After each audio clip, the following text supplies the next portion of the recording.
আপনাকে ধন্যবাদ জানাচ্ছি, অভিনন্দন জানাই যে আপনি ফৌজদারহাট ক্যাডেট কলেজের একজন শিক্ষার্থী। আমরা দেখলাম যে এইবার বাংলাদেশ সরকার আপনাদের এই প্রতিষ্ঠানটাকে স্বাধীনতা পুরস্কার দিয়ে সম্মানিত করেছে। এইটা আমি জানি যে এটা নেপথ্যের একজন হিসাবে আপনি কাজ করেছেন। তো আপনার গল্পটা জানতে চাই, কিভাবে আপনারা এই প্রক্রিয়াটা শুরু করেছিলেন, একজন ফৌজিয়ান হিসাবে আপনার এই প্রক্রিয়ার সঙ্গে যুক্ত হওয়ার যে গল্পটা, এটা আমরা দর্শকদের জন্য আপনার কাছ থেকে শুনতে চাই।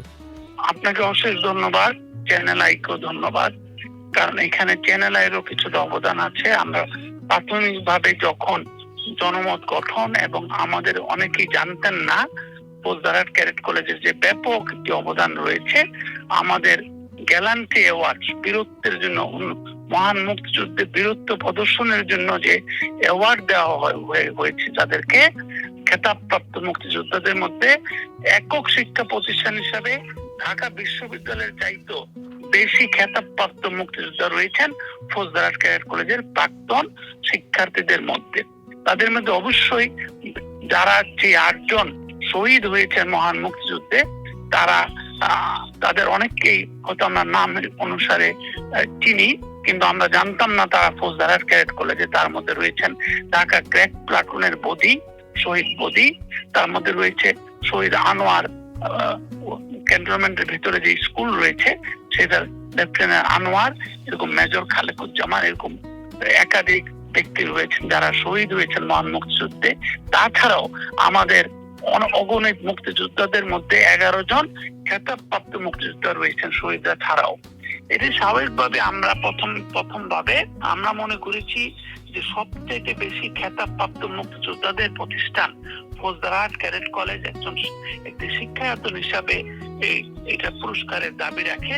যখনই 1977 সালে এই পুরস্কারটি চালু করা হয়, স্বাধীনতা পুরস্কার, তখন থেকেই আমাদের অনেক মুক্তিযোদ্ধা যারা সিনিয়র ছিলেন তারা আমাদেরকে বলছিলেন যে এই ব্যাপারে ফৌজদারহাট ক্যাডেট কলেজ কেন তালিকায় আসছে না।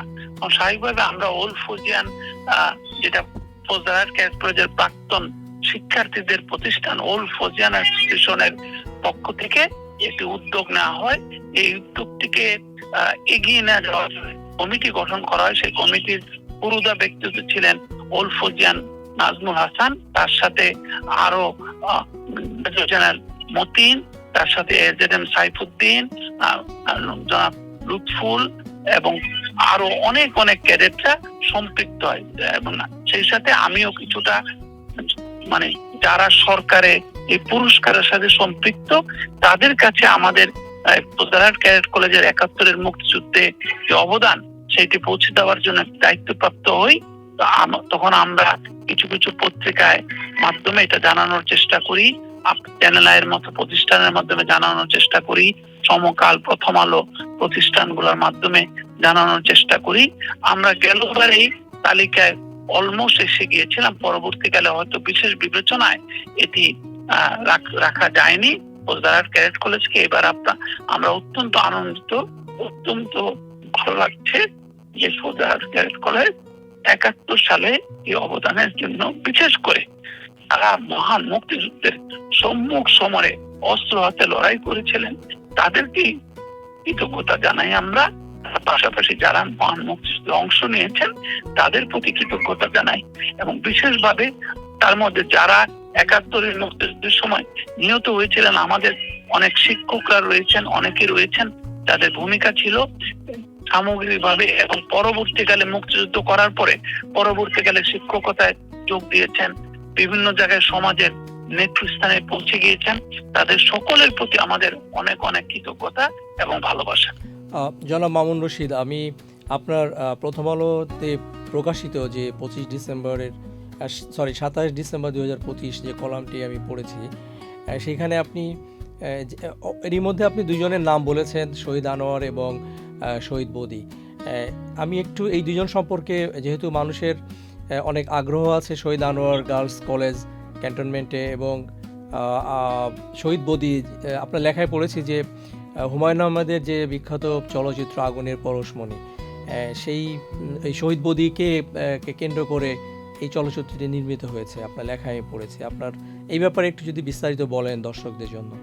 শুধু হুমায়ুন আহমেদ নয়, মহিষী জাহানারা ইমামের বইতেও ঢাকা ক্র্যাক প্লাটুন নিয়ে, যেহেতু ওনার সন্তানও ঢাকা ক্র্যাক প্লাটুনের একজন সদস্য ছিলেন, তো ঢাকা ক্র্যাক প্লাটুন নিয়ে নাসিরউদ্দিন ইউসুফ এবং অন্যদের সাথে মিলে শহীদ বদি কিন্তু এই যে ঢাকায় যে বারবার মানে প্রতি আক্রমণ করার চেষ্টা করেছে বাংলাদেশের তরুণ মুক্তিযোদ্ধাদের পক্ষ থেকে, সেখানে ঢাকা ক্র্যাক প্লাটুনের একটি ব্যাপক অবদান রয়েছে এবং তারই একজন পুরোধা ব্যক্তিত্ব ছিলেন শহীদ বদি।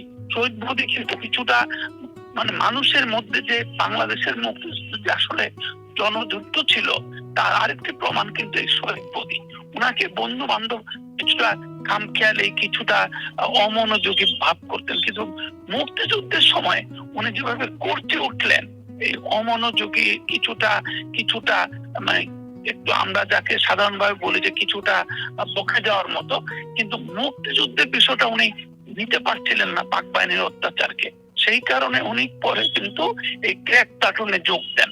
যেমনটি লেফটেন্যান্ট আনোয়ার, আপনি দেখেছেন ওই লেখাটিতে তার কথা উঠে এসেছে, মেজর খালেকের কথা উঠে এসেছে, এরকম অনেক 8 জন যারা শহীদ হয়েছেন তাদের প্রত্যেকের ব্যাপারে আমরা কিছুটা বলার চেষ্টা করেছি ওই লেখাটিতে। অবশ্যই স্থানাভাব একটি ব্যাপার ছিল। তাছাড়াও যারা গ্যালান্ট্রি অ্যাওয়ার্ড পেয়েছেন তাদের কথাও বলতে হয়, general Taid, general Imamuzzaman, general Nasim, general Ibrahim, ওদের কথাও অনেক আলোচনা এবং মুক্তিযুদ্ধের ইতিহাসে উঠে এসেছে। জনাব হাসান হাফিজুর রহমান সম্পাদিত যে মুক্তিযুদ্ধের ইতিহাস রয়েছে সেখানেও কিন্তু আমাদের এই ইতিহাস, ফৌজদারহাট ক্যাডেট কলেজের ইতিহাস কিন্তু প্রমাণ পর্যায়ে উঠে এসেছে। আমি আরেকটা প্রশ্ন আপনার কাছ থেকে উত্তর পেতে চাই। এই যে একজন ফৌজিয়ান হিসাবে আপনি আপনার জায়গা থেকে আপনারা একটা টিম আপ হয়ে যে কাজটি করেছেন, আপনার শিক্ষা প্রতিষ্ঠানকে জাতীয় বাংলাদেশের সর্বোচ্চ যে খেতাব বা স্বীকৃতি রাষ্ট্রীয়, সেইটা আপনারা এনে দিয়েছেন।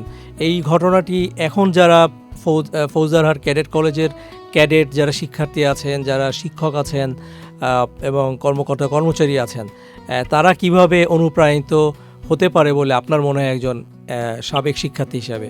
অবশ্যই আপনি হয়তো দেখেছেন সামাজিক যোগাযোগ মাধ্যমে এবং আমরা যে সমস্ত গ্রুপে আছি, হোয়াটসঅ্যাপ গ্রুপ কিংবা অন্যান্য গ্রুপে আছি, প্রত্যেকেই অত্যন্ত দেশে বিদেশে প্রায় পৃথিবীর প্রায় সকল দেশেই ছড়িয়ে ছিটে আছে ফৌজদারহাট ক্যাডেট কলেজের প্রাক্তন শিক্ষার্থীরা। তারা প্রত্যেকে গর্বিত এবং আপনি জানেন যে আমাদের শিক্ষা সদন একাডেমিক ব্লক, তারই নাম কিন্তু বীরশ্রেষ্ঠ জাহাঙ্গীর শিক্ষা ভবন। সুতরাং আমাদের প্রত্যেকের মধ্যেই বাংলাদেশের অগ্রগতি, বাংলাদেশের প্রগতি, এগুলা চিন্তা করলেই যে কথাটি মনে আসে সেটি হচ্ছে মহান মুক্তিযুদ্ধ। সুতরাং মুক্তিযুদ্ধের যে মূল চেতনা, জেগে ওঠা, উত্থিত হওয়া এবং জাতির যে কোনো চ্যালেঞ্জিং সিচুয়েশনে এগিয়ে আসতে পারা একটা প্রাগ্রসর শিক্ষা প্রতিষ্ঠান হিসেবে অপরাপর সকল শিক্ষা প্রতিষ্ঠানের সকল মুক্তিযোদ্ধাদের সাথে গেরিলা ওয়ার ফাইটারদের সাথে আমরাও একযোগে বাংলাদেশের অগ্রগতি চাই, বাংলাদেশের প্রগতি চাই এবং সেই উন্নয়নে সকলের অংশগ্রহণ চাই। জনাব মামুন রশিদ, আপনাকে অনেক ধন্যবাদ জানাই। আবারও আপনি সহ যারা এই ফৌজিয়ান আছেন, যারা এখন শিক্ষার্থী রয়েছেন, শিক্ষক রয়েছেন, সম্মানিত সবাইকে আমরা অভিনন্দন জানাই চ্যানেল আই এর পক্ষ থেকে। আপনাদেরকেও ধন্যবাদ।